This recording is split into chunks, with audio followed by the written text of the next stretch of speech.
koleksi pakaian adat Museum Negeri Padang, Museum Negeri Abdurrahman Sumatera Barat, yang sama-sama kita hormati Eko Empu, Nenek Mama, alim ulama, canik pandai, Rundukan Luang, hadirin dan hadirat yang berbahagia.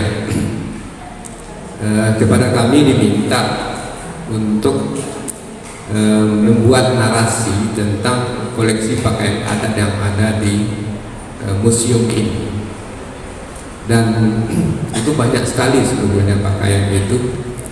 Ada sekitar 150 item yang tersimpan di sini yang kami temukan, dan kalau kita lihat, silakan menunjukkan pakaian Minangkabau itu mencerminkan tentang kearifan lokal atau lokal jenius. Ada juga status sosial dalam pakaian adat itu, dan ini mungkin yang lebih penting, ada makna simbolis dalam pakaian adat tersebut, dan pembuatan baik bahannya seperti songket atau penyajiannya sendiri itu butuh ketelitian dan ketekunan. Jadi masyarakat Minangkabau memang memiliki pakaian adat yang berbagai macam coraknya, dan itu kalau kita lihat, kita amati, berlaku di situ pepatah adat salingka nagari, sebab setiap nagari cenderung memiliki pakaian adatnya masing-masing. Meskipun pada sisi lain kita lihat ada hal-hal yang general di situ, ada hal-hal yang sama di situ. Nah, pakaian adat itu tidak sembarang dipakai, tidak setiap hari dipakai sesungguhnya. Jadi ada pada masa-masa tertentu atau pada waktu-waktu tertentu, seperti pada waktu perkawinan, pesta perkawinan atau barale, baik barale 40 maupun barale pernikahan perkawinan. Kemudian perayaan Hari Besar Islam itu kita akan lihat juga ada pakaian adat yang dipakai, atau perayaan Hari Besar Nasional kita lihat, atau di acara-acara tertentu menyambut tamu dan sebagainya. Bahkan ketika kemalangan, ada kematian juga kita lihat ada pakaian adatnya. Terutama mungkin kalau penghulu yang meninggal itu ada tetap identik. Penghulu-penghulu itu biasanya mereka memakai pakaian adat, akan tetapi tentu tidak semeriah ketika acara paralel penghulunya. Berikutnya kita lihat, nah, kami mencoba membuat narasi pakaian adat itu dalam tujuh urutan. Yang pertama kita lihat dulu nama koleksinya apa. Biasanya ada sanduannya atau bajunya, sarawanya, atau aksesoris yang lain. Lalu kami lihat juga bentuk dan ukurannya. Jadi bentuknya apakah baju biasa misalnya, baju tulung balangu misalnya, atau baju yang bagaimana. Lalu kita lihat juga ukurannya.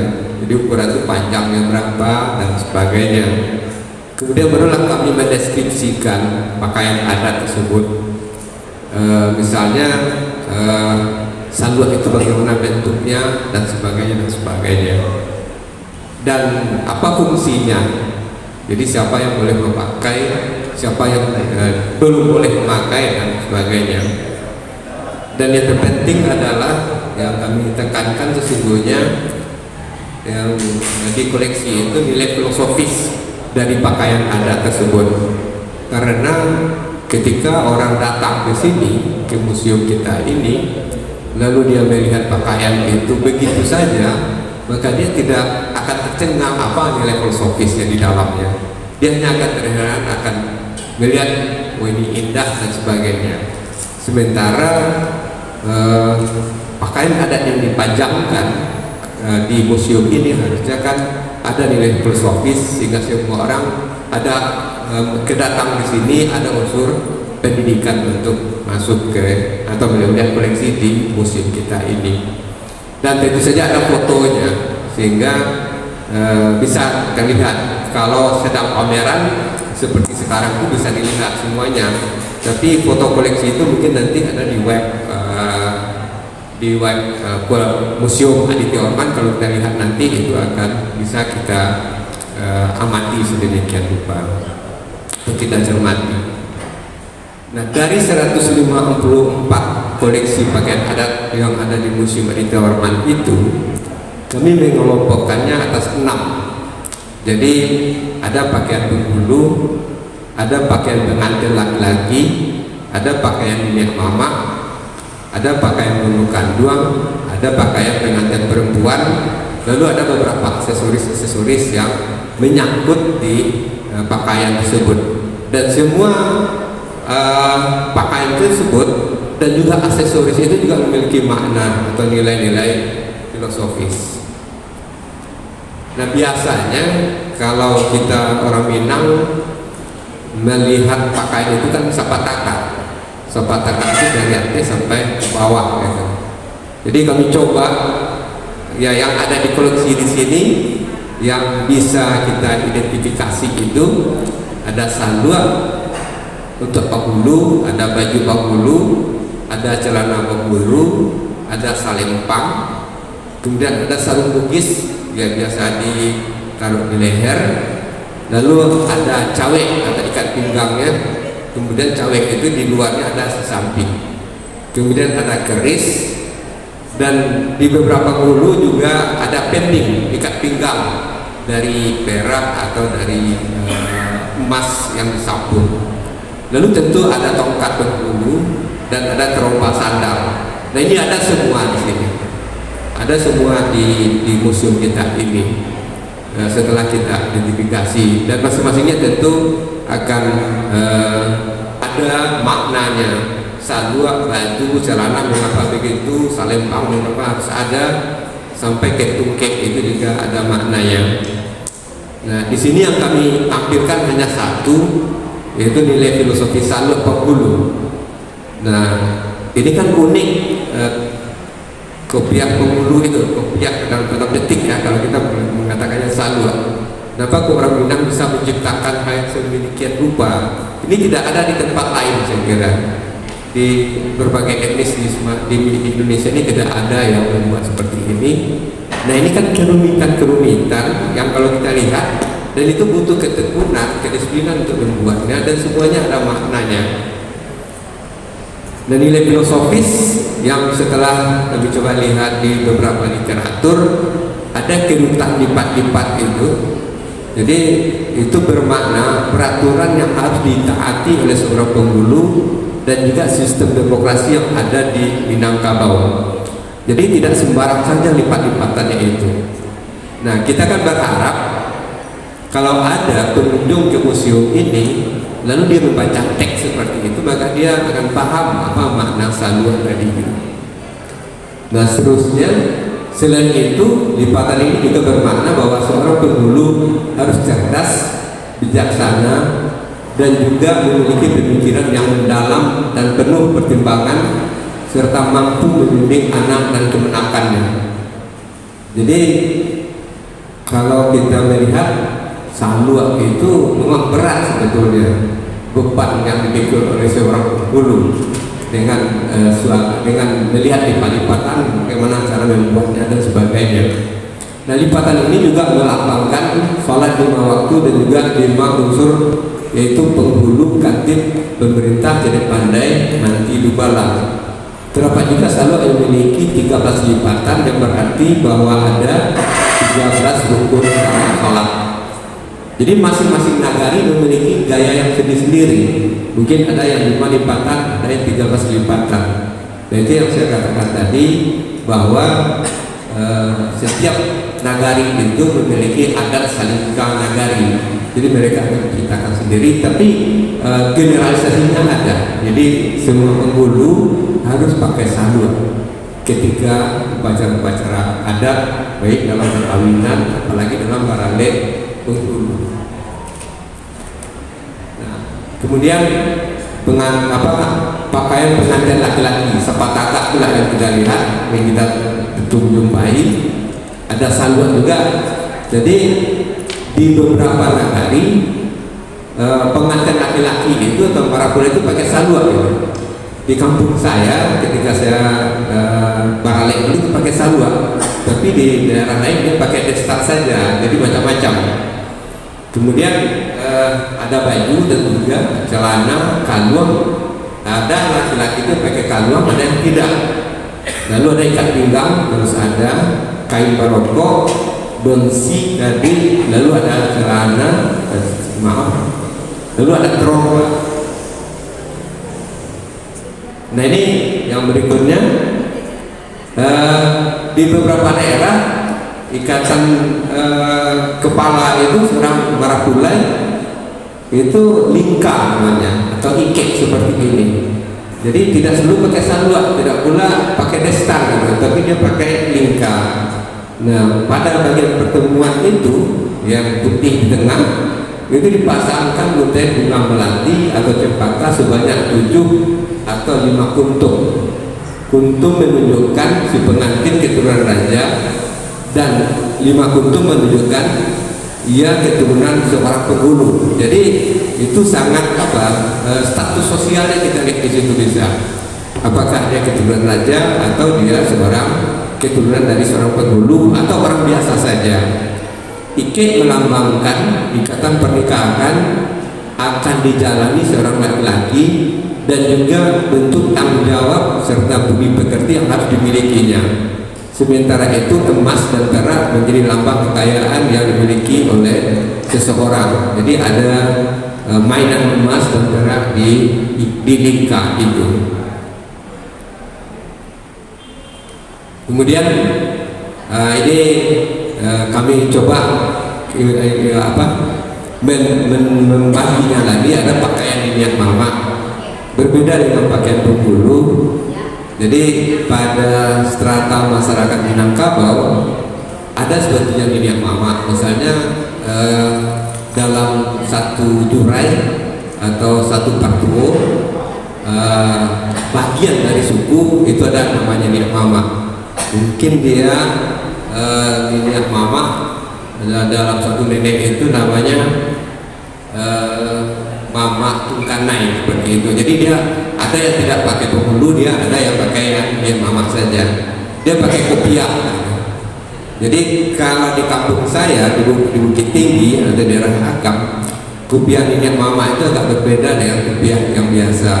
Kalau ada yang ada pemikiran di sekitar di selingkar dililingkan di kopiah, maka dia adalah seorang minyak mama atau jika juga dia seorang penghulu.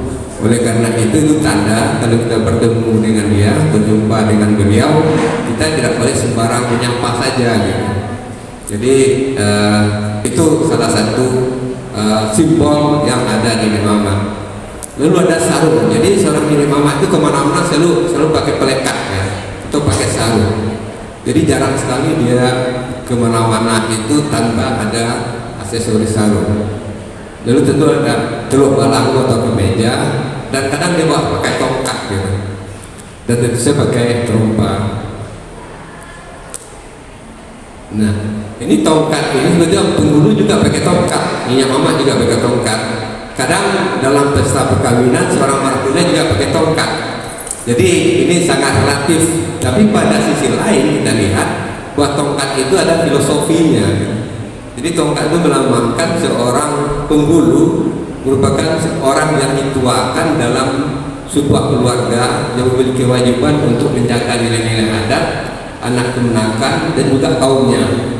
Dia tidak hanya berjalan sendiri tapi juga dibantu oleh para dubalang, manti dan maling. Tongkat juga melambangkan kemakmuran karena si pemakainya harus mampu menopang hidup keluarga dan juga kaumnya sebagai seorang penghulu.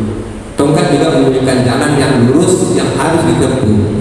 Tongkat yang digunakan untuk berjalan dan menopang saat berdiri dan memiliki makna bahwa setiap hasil musyawarah bersama harus dihormati. Jadi tongkat itu tidak sembarang ada saja sesungguhnya gitu. Nah, kami sangat bersyukur diajak oleh Museum Diki Orman mencoba untuk mengamati itu, dan mudah-mudahan nanti setiap ada di dalam web museum ini atau ketika ada pameran teks ini ada di setiap pakaian tersebut, sehingga semua orang yang hadir di sini, yang datang di sini menemukan ya apa yang ada di dalam, menemukan makna apa yang ada di benda-benda tersebut. Nah, kemudian pakaian Gunung Kandung ini sepatah pula. Ini yang apa saja, yang intinya Gunung Kandung itu pakai baju kurang paseba, lalu ada selendang atau kedua kain palapa. Bisa kain palapa itu kadang diganti dengan batik yang diselendangkan, atau mungkin kain palapa dari songket, lalu pakai sarung songket, pakai kalung, dan pakai uncang. Uncang ini seperti tas bagi kita sekarang. Di atas itu ada suntiang, kemudian pakai baju kurung pasir bangga. Kodenya biasanya kain songket, pakai subang, ada bunga sanggul, pakai kalung, pakai toka, pakai cangkir, gelang, uncang, ada sarung tangan, ada juga terombak. Tapi tidak semua yang kita sampaikan di sini. Sebagian kita, nah suntiang ini yang penting. Suntiang ini bermacam-macam. Suntiang ini memiliki gaya sendiri. Jadi suntiang melambangkan berat tanggung jawab yang harus diemban oleh seorang wanita saat berumah tangga. Tidak hanya berperan sebagai seorang ibu, namun juga yang berperan dalam kehidupan masyarakat. Selain itu suntiang melambangkan keanggunan dan juga martabat yang dimiliki oleh seorang istri. Sementara warna emas pada sunting melambangkan keanggunan seorang perempuan wanita. Hiasan suntiang selalu terdiri dari bilangan ganjil. Ini uang penting yang berfungsi untuk menjaga keseimbangan pada suntiang cukup berat. Suntiang kadang tidak boleh digunakan oleh perempuan yang sudah menikah. Jadi pengirim-pengirim suntiang ini anak baru biasanya perempuan yang sudah menikah dan tidak boleh melebihi dari suntiang anak baru. Kemudian aksesoris ini yang terutama yang sama-sama kita ketahui yaitu carano. Hampir semua kita pakai paralel, pakai carano, untuk nikah pakai carano, bayi maminan pakai carano. Jadi carano melambangkan filosofi hidup orang Minangkabau. Pada acara tertentu carano ditutup dengan tutup kain yang diikatkan pada sisi carano, di mana ikatan tersebut tidak boleh salah saat menyuguhkan carano. Carano melambangkan penghormatan kepada tamu yang datang. Jadi setelah kami amati bahan pakaian dari Minangkabau itu yang utama itu sebetulnya songket. Kami pergi ke lapangan, ada songket halaman itu yang baru. Jadi selama ini kita mendengar songket itu ada di Silungkang, di Pandai Sike, di Kubuang. Nah sekarang ada di halaman, itu yang baru. Lalu dari kulit juga ada kampia dari kulit, ada dari mansi dan sebagainya. Kemudian ada emas, perak, tembaga, besi. Nah itulah bahan pakaian adat Minangkabau beserta aksesorisnya. Nah, saya coba mengambil kesimpulan. Jadi setelah kami data, Museum Adikarman telah mengoleksi berbagai pakaian dari Minangkabau sejak diresmikan pendirinya pada tahun 1980. Pakaian dari Minangkabau di Museum Adikarman relatif lengkap. Bahkan ada beberapa koleksi itu yang terdiri pada 2, 3 dan lebih. Tapi ada juga yang belum ada, seperti terompah anak daru itu tidak ada masalahnya. Kemudian kopiah datuk yang ada hiasan ini sekeliling itu juga belum ada. Nah, kemudian deskripsi yang dilakukan adalah yang kami lakukan nama, bentuk, ukuran sampai ada referensi dari koleksi tersebut dan kita lakukan juga. Nah, saran saya perlu disempurnakan, dilengkapi beberapa item lagi sehingga pakaian itu lengkap semua. Sapataka pakaian Minangkabau juga mencerminkan berlakunya pepatah adat Minangkabau Nagari, karena ada beberapa pakaian adat yang khas yang hanya ada di negara tertentu, sehingga kalau ada perkawinan dari satu negara ke negara yang lain biasanya ada kesepakatan dulu pakaian mana yang digunakan dan dilaksanakan.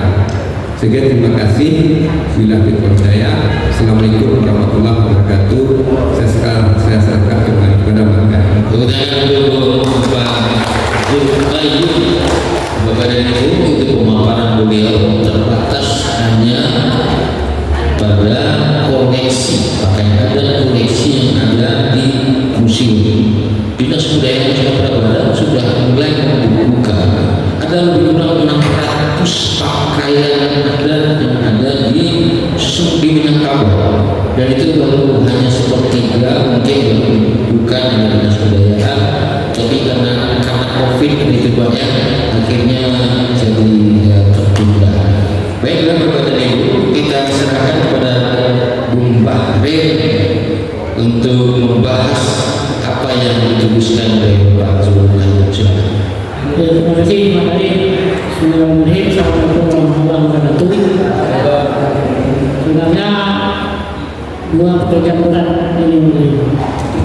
Yang pertama itu tampil terakhir, yang kedua mengomentari karya guru. Nah itu pekerjaan sangat berat bagi Bapak. Saya harus mengomentari pekerjaan guru saya. Tapi sebagai kolega di Fakultas Ilmu Budaya, kami juga terbiasa setelah menuliskan sesuatu itu diminta komentar oleh para guru saya. Baik, mohon izin Mari Pak Zul, dalam hal ini saya ingin berkomentar ada beberapa catatan untuk laporan hasil kajian yang ditulis oleh Pak Zul dan Rani ini.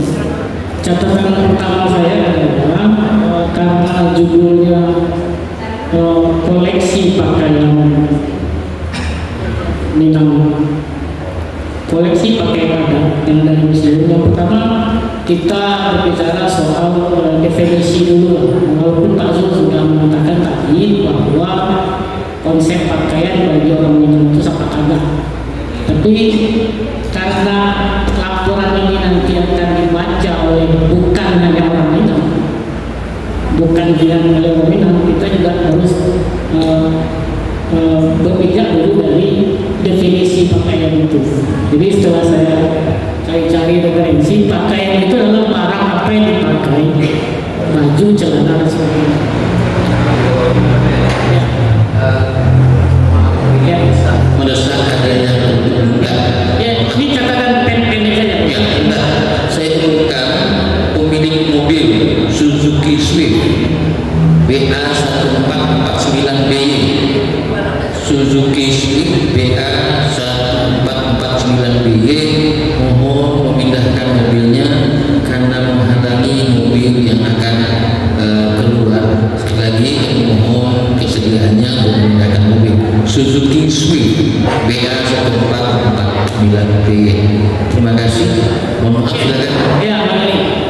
Yang secara definisi menurut kamus besar bahasa Indonesia itu pakai itu didefinisikan sebagai kata benda yang merujuk pada benda yang menggunakan untuk bentuk tubuh seperti baju dan celana. Dan yang kedua ada aksesoris. Aksesoris itu adalah secara umum itu didefinisikan adalah barang tambahan.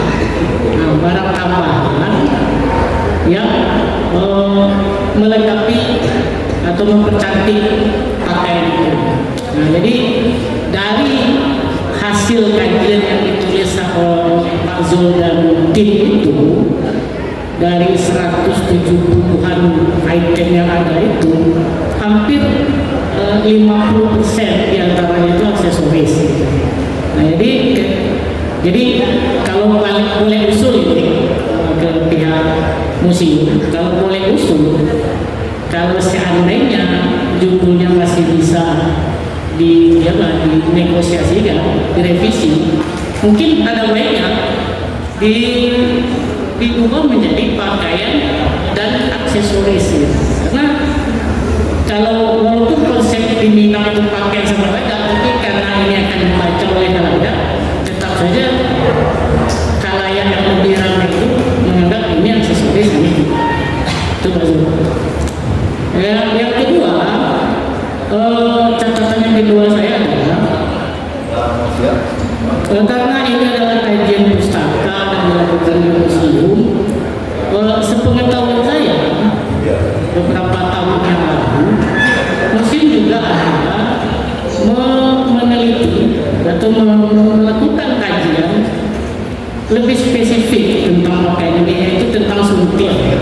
Suntiang ini pernah dilakukan oleh Bu Lindayanti dan Bu Riza.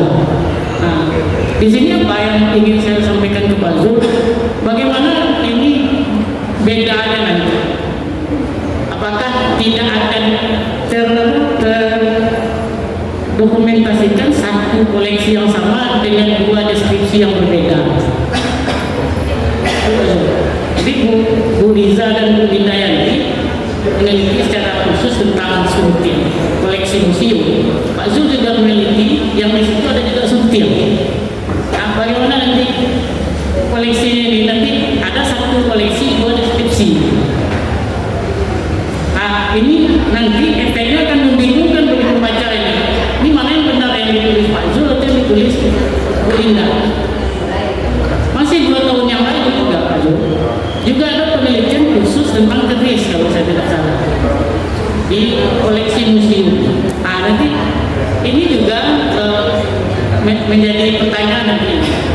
Ini deskripsinya apakah itu dalam kegiatan penelitian Pak Zul yang hari ini koleksi yang sudah pernah diteliti itu ditinggal atau tetap dimasukkan dengan membawa deskripsi yang pernah atau yang sudah ada diberikan di penelitian sebelumnya. Karena di sini saya lihat sebagai kajian pustaka itu juga belum masuk di ke dalam laporannya itu. Jadi sehingga ketika Pak Zul secara tegas di sini mengatakan misalnya suntiang yang sudah pernah diteliti oleh Bu Lindayanti dan Bu Riza itu tidak kami masukkan karena alasan ini, nah, itu akan lebih kuat hasil penelitian ini. Dan keris yang sudah pernah diteliti sebelumnya juga tidak kami masukkan. Itu menjadikan penelitian ini memang betul-betul baru secara kajian. Itu. Yang selanjutnya,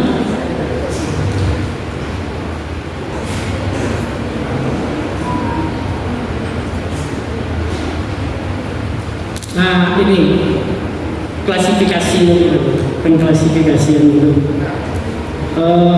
Pengklasifikasian saya mungkin yang menurut hemat saya itu kepada dua item yang besar itu saja. Satu pakaiannya, yang kedua aksesorisnya. Jadi kita membahas satu-satu. Kalau pakaian ini klasifikasinya, yang aksesoris ini. Jadi jelas ketika dari judul awal itu terlihat pakaian dan aksesoris tradisional. Jadi yang kita bahas juga pakaian, aksesoris gitu. Nah, jadi umumnya jelas gitu. Sehingga memudahkan para pembaca hasil kajian ini nanti dalam memaknai itu. Yang juga menjadi catatan saya ketika berdiskusi dengan beberapa orang teman juga, ternyata ketika itu sudah menjadi kosakata budaya, pakaian ini kan mestinya jadi kosakata budaya, itu bisa kita telusuri dari tata petiti atau pantun yang ada. Mungkin untuk mengayakannya sebagai tambahan dari saya ke Pak Zul dan tim ini, untuk mengayakannya ada baiknya juga Pak Zul masukkan ketua-ketua ke tata petiti yang berkaitan dengan sabuk misalnya, yang berkaitan dengan baju basibwa misalnya, yang berkaitan dengan endong. Ini loh tata petiti, ini bukti bahwa ini memang kosakata budaya tadi. Buktinya ada, kata ini digunakan dan dinarasikan oleh masyarakat kami. Nah, sehingga itu sebagai bukti otentik bahwa pakaian yang sangat agak tadi itu tidak hanya dipakai begitu saja, tapi melekat lengkap dengan segala sesuatu yang ada di pakaian itu. Selalu ada pantunnya, kari ada pantunnya, si sampiang ada pantunnya. Jadi untuk melengkapi itu, jadi sehingga pengetahuan para pembaca akan menjadi lebih kaya. Jadi itu saja catatan saya materi. Saya kembalikan ke materi. Luar biasa, satu judulnya tidak hanya pakaian tapi ada aksesoris. Yang terakhir itu tentang bagaimana di dalam laporan atau buku itu nanti disertakan referensi atau literasi yang bersumber dari kata-kata kapal. Itu yang menarik. Saya kembalikan kepada Pak Zul. Baik, terima kasih terima kasih Pak Maren. Masukannya sangat ternas saya kira.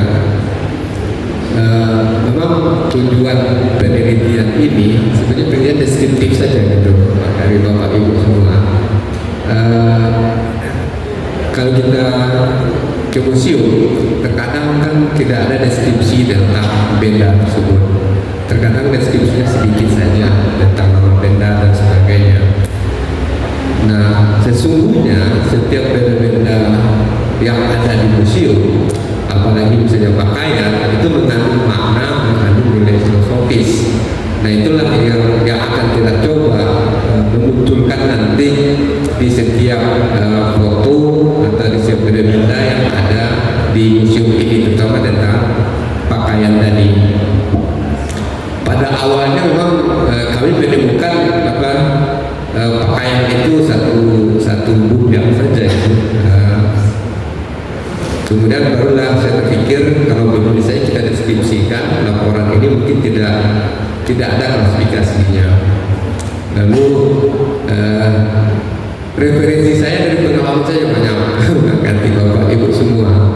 Jadi ketika kita dulu ada diskusi dengan yang mama segala macam, itu ada namanya baju sapataka atau pakaian sapataka. Maka saya ingat sapataka itu dari atas sampai ke bawah.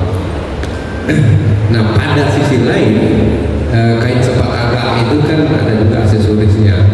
Dan saya akan pernah sekali yang disampaikan oleh Pak Bahden tadi, kalau kita klasifikasikan yang sapataka yang utama namanya, sapataka yang utama itu apa, lalu yang aksesorisnya apa untuk kelengkapan dari yang sapataka tadi. Yang kedua, mungkin saya baru teringat kemarin bahwa ada sub-sub dari suntiang misalnya, dan itu juga harus dijelaskan gitu nanti. Ini sudah ada sebetulnya, jadi suntiang itu banyak sekali, terutama untuk anak daru ya. Di daerah Solo, daerah Payakumbuh itu berbeda. Lalu nanti kita akan lihat ini khasnya di mana, ini khasnya daerah mana, dan perlu pendeskripsian sedemikian rupa saya kira, sehingga orang akan melihat oh begini suntiang dari sekolah dari Selayu, begini suntiang dari Silungkang, atau bagaimana suntiang dari daerah Agam dan sebagainya. Itu yang pertama. Yang kedua, ini memang berbeda dengan yang dilakukan oleh Bu Riza dan Bu Inayanti tentang suntiang dan juga tentang etnis, dengan etnis tadi. Jadi kalau Bu Riza dan Bu Inayanti meneliti suntiang itu langsung ke lapangan ya. Jadi apa-apa saja di suntiang yang ada di setiap wilayah daerah dan di wilayah rantau itu yang kita deskripsikan. Sementara yang kita deskripsikan adalah koleksi yang ada di sini. Kemudian kita dapat informasi bahwa koleksi ini suntiangnya dari mana. Seperti itu saja yang kita lakukan. Tapi terima kasih Pak Bahren. Nanti kita akan coba melihat kembali, menyempurnakan laporan ini dengan tinjauan pustaka supaya ada kebaruannya, itu ada perbedaannya dari yang sebelumnya dilakukan. Lalu ini terima kasih juga ini. Memang kami tidak memberikan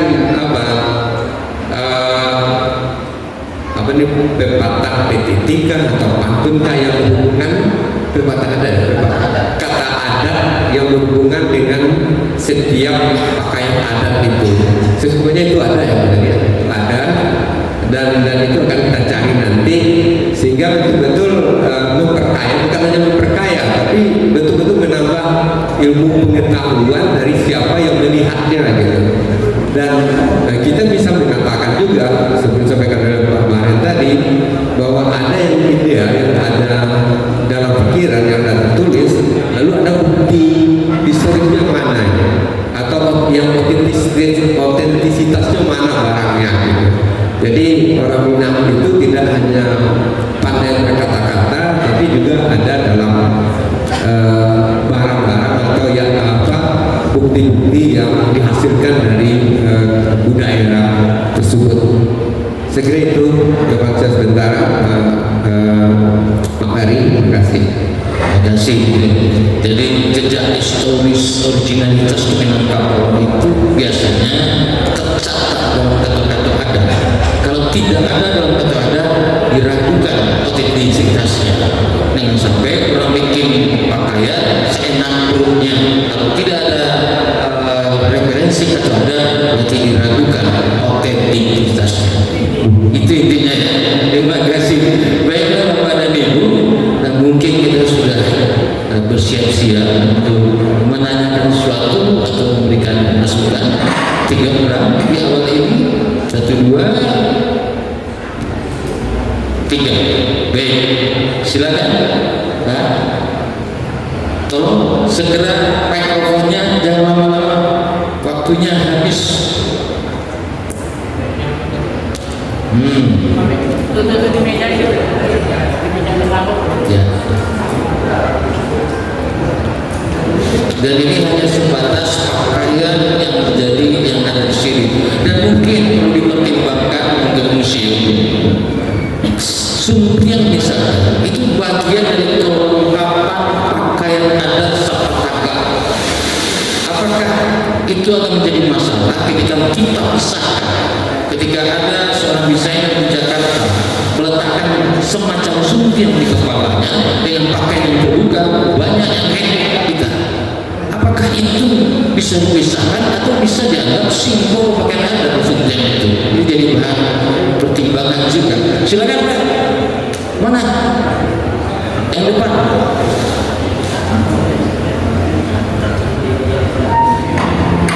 Silakan Pak.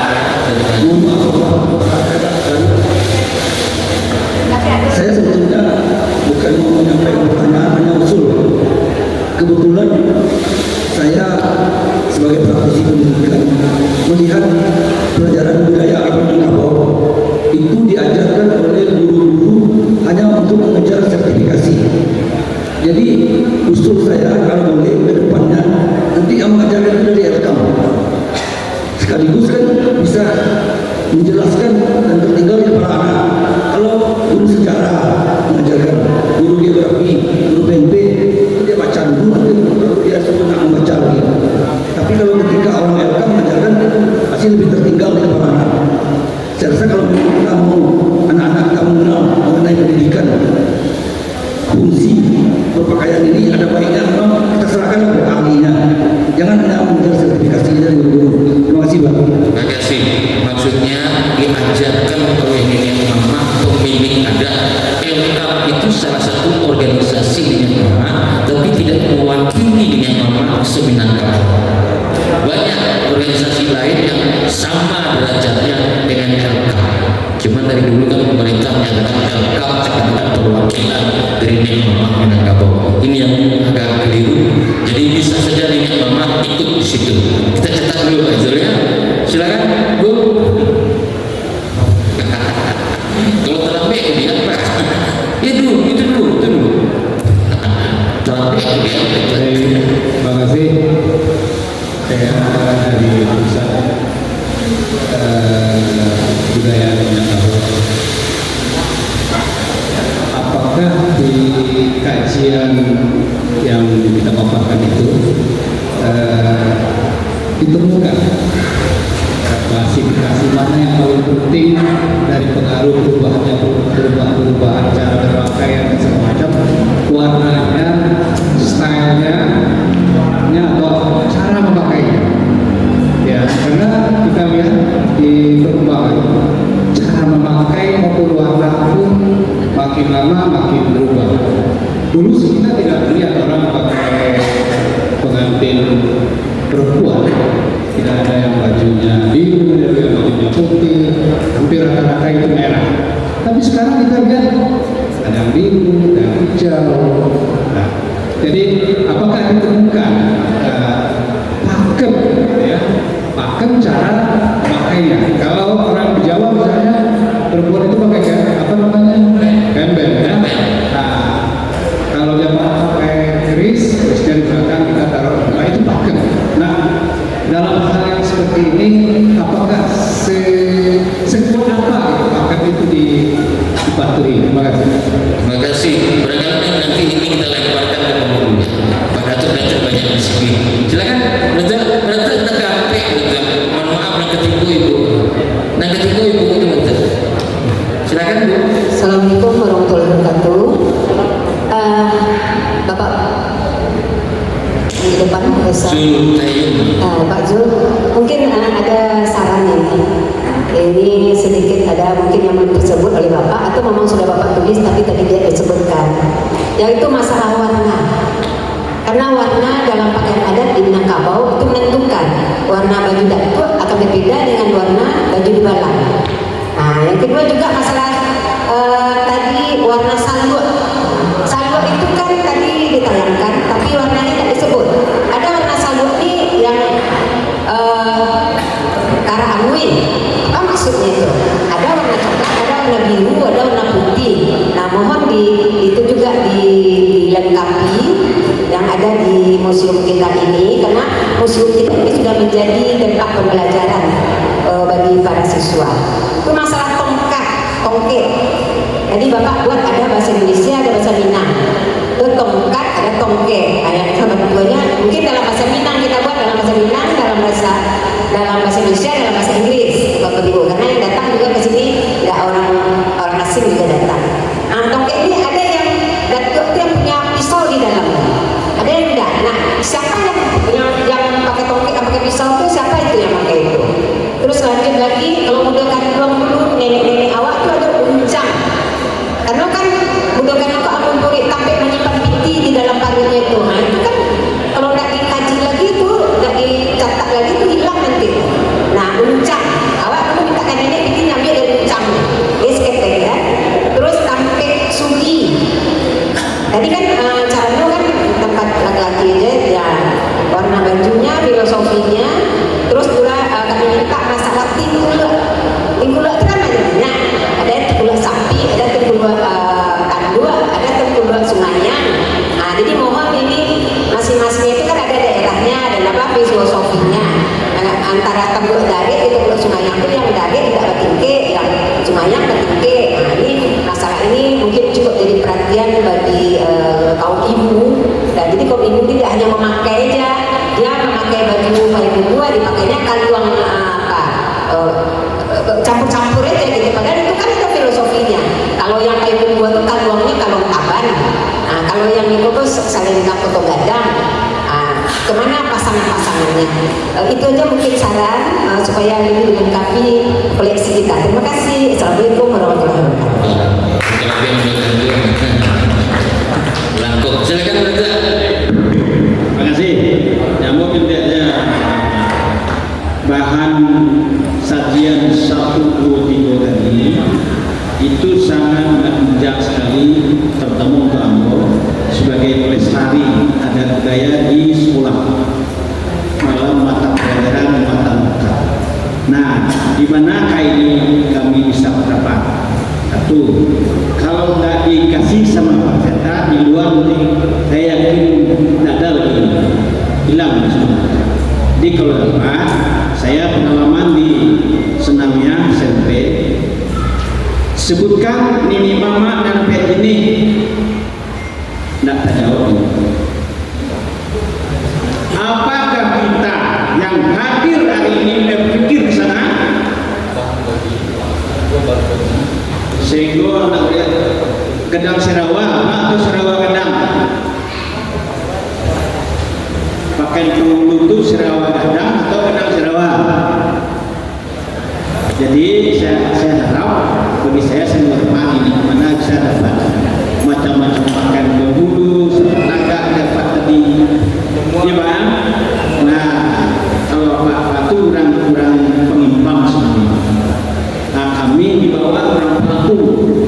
Nah kalau dapat kasihkan kepada kami supaya lestari anak kita. Bagaimana ada nilai budaya kita tahun 2045 nanti.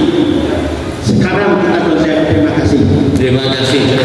Sebelumnya untuk para penanya yang luar biasa, saya serahkan kembali kepada Pak Zul dan mungkin ada Pak Hek. Silakan. Ya, silakan Pak. Terima kasih Bapak dan Ibu. Kemungkinan pertanyaan itu mungkin harapan lebih banyaknya kepada museum. Kalau dari yang Budana tadi harapan ke museum untuk melengkapi koleksi. Karena kalau bicara Suntiang saja, di Bogor itu laki-laki masuk tiang ya. Apa beda Suntiang laki-laki di Bogor dengan Suntiang di situ kan itu. Jadi mungkin itu ke Pak Kepala Dinas Budaya melengkapi koleksi itu mungkin bagian yang paling urgent. Jadi sehingga apa yang dikejar untuk kandung tadi itu dan sama saya sebenarnya mau bajunya mau gadang di kandungnya kandung orang agama atau orang sungai kayak gitu. Itu satu. Yang kedua dipakai bulu kandung itu latak selendang saja itu beda-beda. Mayang menikah, mana masih gadis, sama nama mayang jatuh sih beda-beda posisi letak selendang sama kabin selendang ini. Nah itu jadi bahan pertimbangan gitu. Karena tidak seluruh kadang-kadang harus pesimis juga jadi tidak seluruh kaum perempuan Minang ini mengerti yang itu. Maaf Pak, mungkin ada sekarang di Kota Padang terpajang besar-besar itu baju istri datua pakai kalung marbulai. Baju yang dipakai itu baju datua, bukan baju basibar. Itu kan memalukan itu sudah panjang itu besar-besar. Terima kasih. Itu beda-bedanya karena sehingga itu sangat mendesak pada bagaimana museum melengkapi itu sehingga orang tahu itu pakai produksi itu pakai laki-laki. Itu yang patut dipakai produksi, itu patut dipakai laki-laki. Itu kalau ke kami penulis, kalau mau yakin Pak Zul menulis apa yang disediakan museum, yang tidak disediakan museum tidak terjangkau sama Pak Zul. Itu yang poin yang paling penting dari catatan terakhir tadi itu dari sebagai autentifikasi terhadap apa yang disebut di orang Minang itu bendanya itu pasti ada dalam kartu adat. Jadi itu catatan terpenting. Tidak mungkin orang Minang itu mengecek kartu sandu kalau tidak ada di kartu adat. Tidak mungkin orang Minang itu mengecek baju wasiba tidak ada di kartu adat. Nah itu. Terima kasih. Baik, terima kasih. Jadi kami melakukan penelitian berdasarkan koleksi yang ada di museum dan koleksi itu belum tertata sedemikian rupa, maka kami coba menatanya dalam bentuk narasi saja dulu. Nanti tentu saja museum akan bekerja lebih lanjut untuk memberi contoh. Sebetulnya sudah ada contoh pakaian datuk sepatangga, peluru sepatangga misalnya sudah ada di depan, akan tetapi itu kan perlu narasinya, itu yang pertama. Yang kedua, mungkin kepada museum perlu juga ditambahkan dulu ya variasi-variasi ya, varian-varian dari pakaian tersebut gitu. Jadi tadi disebutkan di Sulungkang Ba'a, di Kubang Ba'a, atau di daerah Akam Lajo Ba'a gitu. Nah, tentu saja nanti museum akan menampilkan ini pakaian perempuan Sapataga dari Agam, ini dia pakaian perempuan Sapataga dari Solo, ini dia seperti itu. Nah, tadi saya tanya lagi ke Pak Ari, ada inventarisasi dilakukan untuk pakaian adat ini lebih dari 600. Sementara di museum kita ini baru 154. 154 itu sudah banyak juga yang sama-sama gitu. Aksesorinya juga banyak. Jadi saya kira kita perlu mendukung ya keberadaan museum ini dengan koleksinya sedemikian rupa. Tentu dengan penambahan koleksi yang otentifikasi ya dari kata-kata adat, itu yang pertama. Yang kedua disampaikan oleh Bapak Datuk tadi bahwa museum ini adalah tempat pembelajaran, tempat pendidikan. Jadi kalau ada murid SMP, SMA di sini, dia datang ke sini, dia bisa melihat apa yang sesungguhnya yang ada di dalam pepatah tersebut. Kemudian kami memang tidak, yang kami temukan itu tikuluk saja gitu. Jadi yang kami definisikan hanya tikuluk itu apa gitu. Jadi belum terpasangkan sedemikian rupa gitu kan. Tampik sugi memang tidak ada, tapi tampik tembakau ada gitu. Apakah tempat tembakau itu dalam tampik sugi, tentu nanti kita identifikasi kembali. Kemudian dari Pak Abid tadi, adakah perubahan warna dari masa ke masa? Jadi kami tidak melihat ada perubahan di lapangan ya. Ada sekarang para pula itu pakai baju merah, baju hijau dan sebagainya, tergantung kepada pesanan atau tergantung kepada IO-nya, WO-nya gitu. Siapa event organizer-nya, apa yang pesannya seperti itu. Jadi kami tidak melihat perubahan di situ, Pak. Yang kami lihat adalah apa koleksi yang ada di museum, lalu kami deskripsikan, lalu kami coba mencari apa nilai filosofisnya, itu saja. Sehingga nanti ketika museum melakukan pameran, dia bisa menambahkan hal-hal yang demikian. Andai kata tentang perubahan itu seperti suntiang saja, itu dilakukan oleh Bu Linda Yanti dan Bu Riza Mutia kan, Bu. Itu mungkin bisa dia lihat bagaimana perubahan di berbagai daerah atau apa varian-variannya di berbagai daerah. Kemudian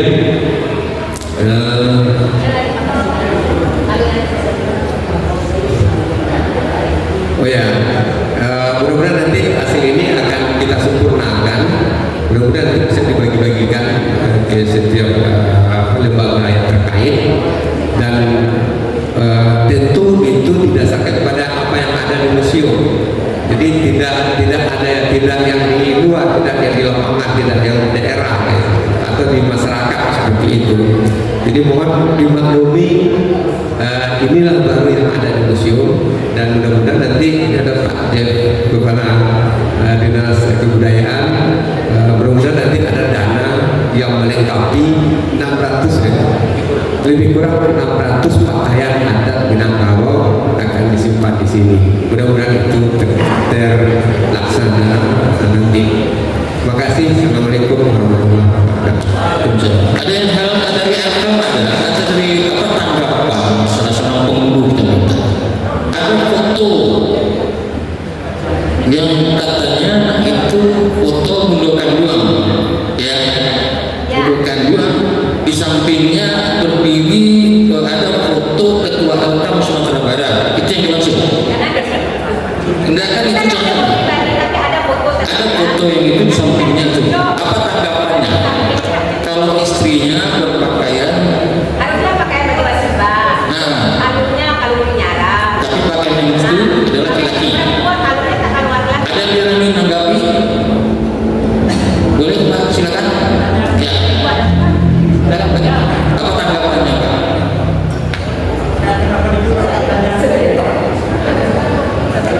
Oh enggak, aku minta tanggapan kalau ada. Enggak ada. Oke. Sebentar Pak. Bentar Bapak mau tanya atau mau menanggapi itu? Nah sebentar ya Pak ya. Pak mau menanggapi? Silakan Pak.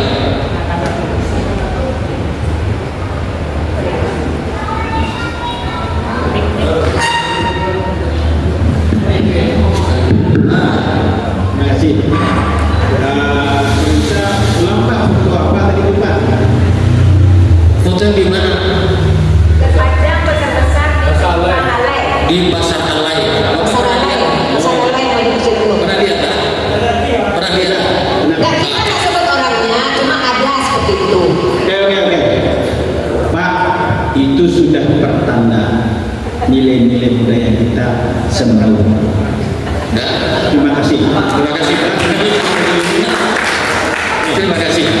Silakan Pak, mau ada pertanyaan terakhir ya Pak ya? Kita mau belum surat Terima kasih Pak. Pertanyaan mungkin nyimpang dari yang tadi Pak. Dari pakaian yang dari sini. Apa namanya itu pelaminan itu Pak? Pelaminan biasanya ditaruh di ruang tengah rumah. Pelaminan ditaruh di tengah rumah. Tempat duduknya marakuyo nak taruh. Kayak itu dah Pak. Pak, mohon maaf, topik kita sekarang tentang pakaian adat. Iya mungkin ada Pak. Iya mungkin ada Pak. Dan pakaian adat yang ada ditulis, yang ada di museum. Oh iya. Ada yang jawab. Mohon maaf Pak, kita tidak bisa terima itu. Oke. Terima kasih. Pak, ada hadis terakhir ya Pak ya. Ini Pak Datuk Tanya dulu Pak, hadis terakhir. Satu, Assalamualaikum warahmatullahi wabarakatuh. Barangkali dari dasar pemaparan itu adalah hal-hal yang sudah eksis atau hal-hal yang sudah tersedia di museum itu Pak. Salah namun yang penting dari sisi adat istiadat adalah salah satunya pakaian. Ya. Yang penting itu di Minangkabau esensinya yang paling penting. Tadi ada berbicara warna atau berbicara tipe di Solo, tipe di tinggi, tipe di Kadilan datar. Tapi esensinya adalah itu mendasari adat bahasa di sana. Karena apa pergeseran jadi ini tuh Pak? Yang ada itu kan pakaian itu kan ada. Itu yang dipersoalkan. Tapi kalau buah pakaian itu ada di penghulu, bukan di Nadaro, di penghulu itu. Kalau pakaian kita bicara. Tapi kalau dalam adat istiadatnya di dalam budaya itu akan mengikuti perkembangan. Tapi esensinya di Minangkabau lain merujuk ke adat seni sana. Itu yang lebih penting. Ya kan? Kininya pakai itu, pakai suntian, kita ada muka. Dan itu terjadi hampir setiap perkawinan. Satu, yang kedua, sebelum pasca perkawinan sudah terjadi semacam foto gandeng, foto. Sementara pre-wedding itu terjadi. Iko yang harus diluruskan. Itu harus dimasukkan dalam narasi yang mungkin bisa Bapak sisip di dasar-dasar pemikiran menerapkan budaya pakaian di dalam perkawinan. Mungkin akan dikasih saja. Baik, sebelum Pak Kadis sekaligus nanti kami mohon untuk menutup ya. Jadi pakaian pelampung madu pendidian Miang tidak dijelaskan di situ warnanya apa. Orang Minang kalau terkembang menjadi kuningnya kuning, sirahnya sirah satu, hitamnya hitam merah. Itu yang ada di dalam kata-kata. Perkembangan itu karena teknologi itu tidak dipersoalkan bagi orang Minang karena budaya Minangkabau sangat fleksibel dan bisa berkembang sepanjang tidak melanggar adua patui jemungkin adua degamun, adua diadai, adua di negara. Itulah yang dipegang oleh orang Minangkabau. Bapak dan Ibu, terakhir kita minta dari Kepala Dinas Budaya Provinsi Sumatera Barat untuk sekaligus mengakhiri diskusi kita atau seminar kita pada hari ini sejak dari pagi. Pak Kadis boleh komentari soal pakaian ibu dan apa? Silakan. Ya, terima kasih Mas Ari, terima kasih Pak Zul dan Pak Daren. Ini ada sedikit komentar saya. Memang penting pertama Pak Zul otentifikasinya, ya keaslian dari pakaian daripada Minangkabau itu. Kemudian kedua bisa Pak Zul pedomani, kita punya bukunya yang kata Matahari ada 600 tadi, tapi belum sempat semua. Kita baru sampai 300 kalau tidak salah, 200 sampai 300 pakaian adat Bundokan Minangkabau. Itu ada bukunya, sudah kita jilid. Dan ketika kita sebarkan ke kota-kota, kami cuma tak ada lagi yang enggak. Karena sudah kita sebarkan permintaan pun tamu-tamu kita dari luar daerah, sama orang Minangkabau di luar daerah meminta dan sudah habis.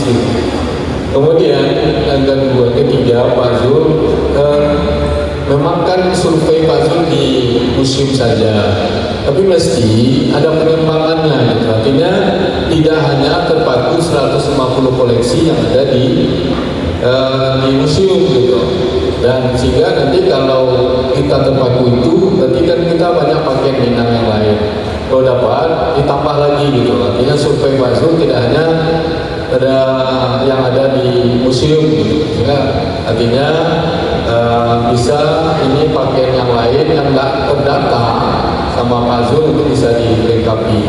Ya, lama tadi 600 yang terdata sudah kita ada hampir 300 gitu ya. Dan ada fotonya sekaligus, foto pemakaian Bundokan doang, ada yang pakai untuk pesta, ada pakaian untuk harian, dan pakai macam-macam. Kemudian selanjutnya tentu ini kami harapkan tidak begitu lama bisa diselesaikan dan bisa kita juga nanti di masyarakat kan tentu yang lain pun bisa memahami. Dan memang yang kita pentingkan hanya narasi saja Pak Zul, dan yang koleksi kan sudah ada dengan narasi. Kemudian terakhir Pak Tari, jadi Pak Dato tanya ini di mana materinya sudah ada linknya. Jadi Pak kopi aja ada barcode-nya, hasil daripada apa katakan materi dari yang pertama sampai yang ketiga ini. Kemudian Bapak Ibu sekalian, untuk yang kami hormati semua narasumber, Mak Tari sebagai moderator, kemudian seluruh peserta kita yang hadir pada siang dari pagi sampai siang dan sore ini, dan alhamdulillah bertahan semua. Kami ucapkan terima kasih banyak kehadiran Bapak Ibu semua. Tentu ini jadi bahan bagi kami dalam rangka melengkapi bahan-bahan yang sudah ada, dengan nanti kita bisa manfaatkan dan bisa kita gunakan dan juga bisa dalam rangka implementasi ABS SDK di Sumatera Barat. Demikian saja, mengucapkan alhamdulillah seminar hasil kajian koleksi museum resmi kita tutup.